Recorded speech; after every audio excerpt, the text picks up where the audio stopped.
seorang politikus Partai Demokrasi Indonesia Perjuangan, Adian Napitupulu, mengaku bahwa dirinya telah melakukan analisis terhadap peta bakal calon presiden. Hal itu disampaikan Adian saat ditemui oleh sejumlah awak media di kawasan Jakarta Selatan pada Sabtu 24 Juni 2023 lalu.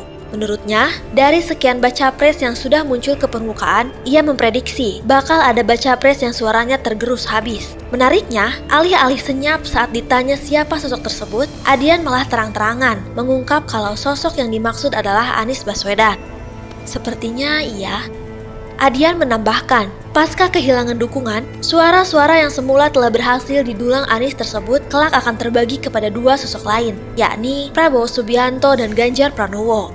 Ada sebagian kembali ke Prabowo, ada sebagian kembali ke Ganjar yang memang bagian dari suara Jokowi kemarin. Makanya, Jokowi sekarang ke Ganjar, besok ke Prabowo. Sekarang ke Ganjar, besok ke Prabowo. Suaranya balik lagi, balik lagi, balik lagi, balik lagi. Ya itulah fungsi endorse. Ini kalkulasi ya.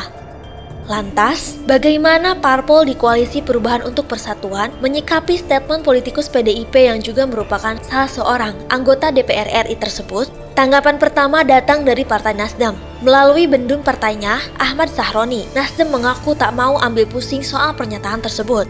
Ahmad menilai menang dan kalah merupakan hal biasa dalam pertarungan politik. Menang dan kalah itu dalam pertarungan itu hal biasa. Yang terpenting dalam pertarungan 2024 tidak ada pecah belah masyarakatnya. Kemenangan kepada seorang juara adalah untuk kemenangan masyarakat Indonesia. Makin hebat dan juga makin baik kehidupannya. Mari kita jaga sama-sama perhelatan Capres 2024 semakin meriah, semakin riang gembira. Yang kalah pasti suaranya tidak mencukupi, tapi kita belum tahu pasti siapa saja Capres yang resmi mendaftar ke KPU nanti. Sekarang sudah deklarasi ada Pak Ganjar, ada Pak Prabowo, dan ada Pak Anies. Tanggapan kedua datang dari Partai Demokrat. Partai berlambang mercy itu meyakini kalau Anies mampu bersaing dengan baca pres lainnya, sehingga potensi suara Anies tergerus tidak akan pernah terjadi.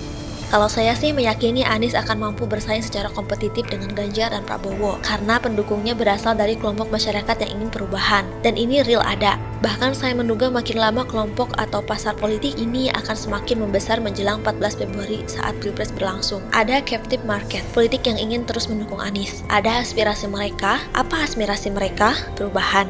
Dan mereka yakin figur seperti Anies dan AHY bisa mewujudkan itu.